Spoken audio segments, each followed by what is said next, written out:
اللهم صل على سيدنا محمد. السلام علیکم ورحمۃ اللہ وبرکاتہ.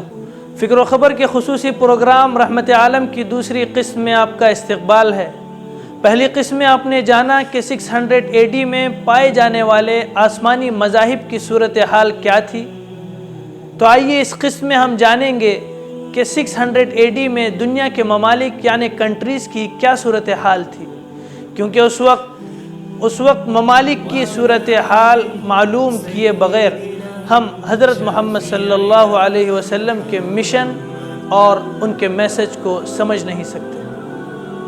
ناظرین، 6 صدی عیسوی میں دنیا میں بے شمار حکومتیں پائی جاتی تھی، لیکن کوئی ایک بھی ایسی حکومت نہ تھی جو اپنی رعایا کو انصاف دلا سکتی اور انہیں خوشحال رکھ سکتی. ظاہر سی بات ہے، جب کوئی نظام تھا ہی نہیں سوائے بادشاہوں کی مرضی کے اور کوئی منصف حکمران بھی نہ تھا، تو آپ اندازہ لگا سکتے ہیں کہ کس طریقے کی حکومتیں قائم تھیں.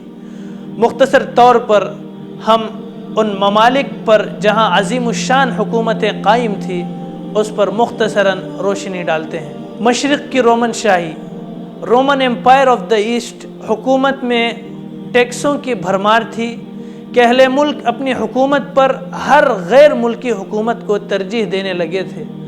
بار بار انقلابات اور بغاوتیں ہوتی تھیں. ان کا سب سے بڑا مشغلہ اور دلچسپی کسی نہ کسی ذریعے سے مال حاصل کرنا، پھر عیش و عشرت میں اس کو خرچ کرنا تھا. تفریح و تعیش میں وہ اتنے آگے بڑھ گئے تھے کہ اس کی سرحدیں درندگی و بربریت سے مل گئی تھی. مصر، ایجپٹ، جو دولت مند بیزنطینی سلطنت کی ایک ریاست تھی، زبردست مذہبی مظالم اور بدترین سیاسی استبداد کا شکار ہو گئی تھی، اور اسی کے ساتھ ساتھ وہ بیزنطینی سلطنت کی خوشحالی کا بڑا ذریعہ اور سرچشمہ بھی تھا. اس کی مثال گائے کی سی تھی جس کو اچھی طرح دوہا جائے اور چارہ کم سے کم دیا جائے. شام، جو بیزنطینی شہنشاہی کی دوسری ریاست تھی، اہل روما کی توسیع پسندی اور ہوس ملک گیری کا شکار تھی. شام میں صرف طاقت کے سہارے غیر ملکیوں کی طرح حکومت کی جاتی تھی، اور محکوم رعیت سٹیزنز کو کبھی شفقت و محبت سے واسطہ نہ پڑتا تھا. افلاس کا حال یہ تھا کہ اکثر شامی اپنا قرض ادا کرنے کے لیے اپنے بچوں تک کو فروخت کر دیتے تھے. مختلف نوع کے مظالم اور حق تلفیوں، غلام بنانے اور بیگار لینے کا رواج عام تھا. ہندوستان یعنی کہ انڈیا، جو عہد قدیم میں ریاضیات، فلکیات اور طب میں بڑا نام پیدا کر چکا تھا، اس کے متعلق مورخین کی عام رائے یہ ہے کہ اس مذہبی، اخلاقی، اجتماعی طور پر سب سے تاریک اور بدترین دور ہندوستان کا 600 AD یعنی کہ 6 صدی عیسوی کے آغاز سے شروع ہوتا ہے. کتاب نبی رحمت میں ایک ہندو مورخ ودیا دھر مہاجن، سابق پروفیسر تاریخ پنجاب یونیورسٹی کالج، ان کا ایک مضمون نقل کیا گیا ہے جس میں اسلام کی آمد سے قبل ہندوستان کی حالت پر روشنی ڈالتے ہوئے وہ لکھتے ہیں: ہندوستان کے عوام ساری دنیا سے کٹے ہوئے تھے. وہ اپنے آپ میں مگن اور دنیا کے حالات سے بے خبر تھے، اور اسی بے خبری نے ان کی پوزیشن بہت کمزور کر دی تھی.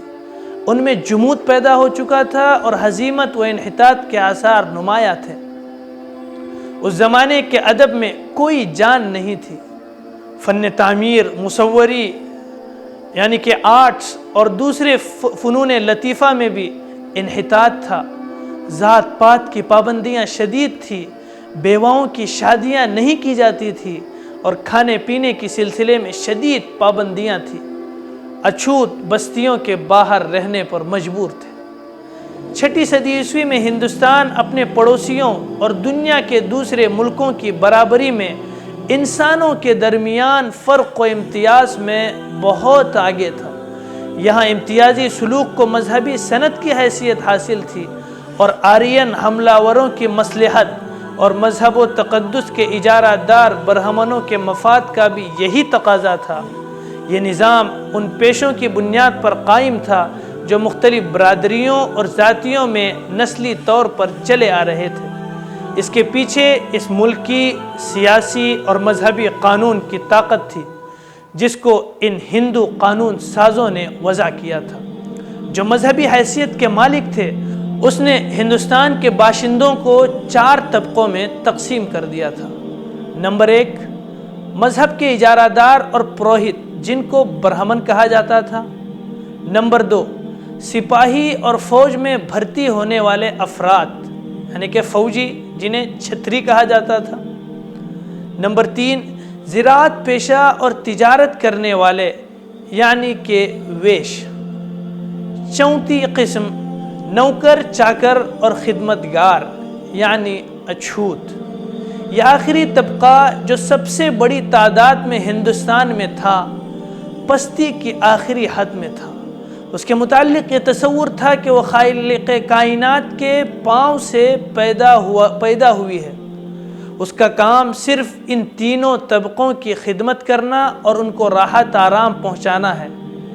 اس قانون نے برہمنوں کے سارے گناہ کو معاف قرار دیا تھا، چاہے وہ تینوں دنیاؤں کو اپنے گناہوں اور بد کرداریوں سے گندہ اور تباہ و برباد کیوں نہ کر دیں۔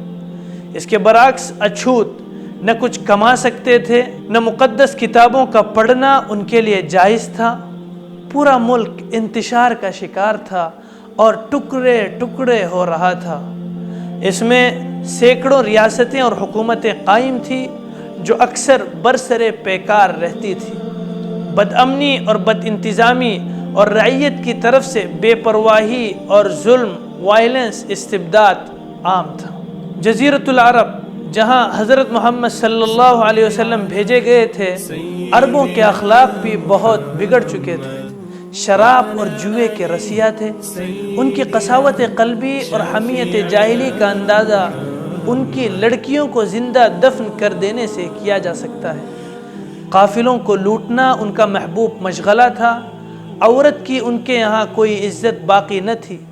مکان کے دوسرے سامان و اسباب کی طرح یا مویشیوں کی طرح، جانوروں کی طرح جہاں چاہتی منتقل کی جاتی یا ورثے میں ملتی۔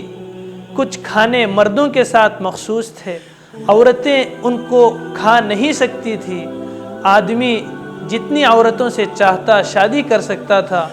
بعض لوگ اپنی اولاد کو افلاس اور معاشی پریشانی کے خوف سے قتل کر ڈالتے تھے۔ قبائلی اور نسلی در نسلی اور خاندانی اور خونی عصبیت عربوں میں بے حد شدید تھی۔ جنگ ان کی گھٹی میں پڑی تھی، جوا ان کی دن رات کی دل لگی تھی، اور ایک دوسرے کو قتل کرنا ان کے لیے ایک کھیل اور تفریح تھا۔ ایک معمولی واقعہ اکثر بڑی خونریز اور طویل جنگوں کا سبب بن جاتا تھا۔ بعض جنگوں کا سلسلہ 40 سال تک چلتا اور ہزاروں آدمی اپنی جان سے ہاتھ دھو بیٹھتے تھے۔ یورپین قومیں جو شمال مغرب کے اندر دور دور تک آباد تھی، جہالت کے محیط سائے میں وہ اپنی زندگی بسر کر رہے تھے۔ خونریز جنگوں میں مشغول وہ تمدن انسانی کے کارواں سے بہت دور تھے، نہ بیرونی دنیا سے کوئی مطلب۔ ان کے جسم گندے اور دماغ اوہام و خرافات سے بھرے ہوئے تھے۔ وہ نظافت کی طرف توجہ اور پانی کا استعمال کم سے کم کرتے تھے۔ ان کے پادری اور راہب جسم کو اذیت پہنچاتے اور انسانوں سے فرار میں نہایت درجہ متشدد اور انتہا پسند تھے، جن کے یہاں ابھی تک یہ بات طے نہیں ہوئی تھی کہ عورت انسان ہے یا حیوان، اس کے اندر ابدی غیر فانی روح ہے یا نہیں، اس کو ملکیت بیع و شراء کا حق حاصل ہے یا نہیں۔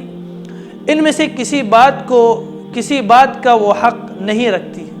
رابرٹ مورخ ایک لکھتا ہے، 5ویں صدی سے لے کر 10ویں صدی تک یورپ پر گہری تاریکی چھائی ہوئی تھی، اور یہ تاریکی تدریجاً زیادہ گہری اور بھیانک ہوتی جا رہی تھی۔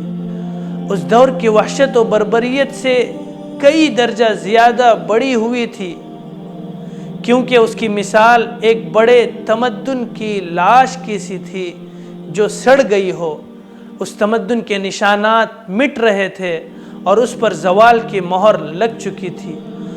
وہ ممالک جہاں تمدن برگوبار لایا اور گزشتہ زمانے میں اپنی انتہائی ترقی کو پہنچ گیا تھا، جیسے اٹلی، فرانس، وہاں تباہی، طوائف الملوکی اور ویرانی کا دورہ تھا۔ مشہور انگریزی مصنف جارج ویلز 6 صدی عیسوی میں سماجی و اخلاقی پستی پر روشنی ڈالتے ہوئے لکھتا ہے، اگر کوئی سیاسی پیشن گو 7ویں صدی کے آغاز میں دنیا کا جائزہ لیتا تو اس نتیجے پر پہنچتا کہ صرف چند صدیوں کی بات ہے کہ پورا یورپ اور ایشیا منگولوں کے زیر اقتدار آ جائے گا۔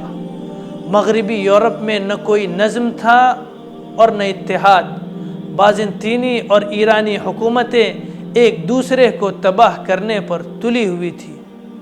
ہندوستان بھی منقسم اور تباہ حال تھا۔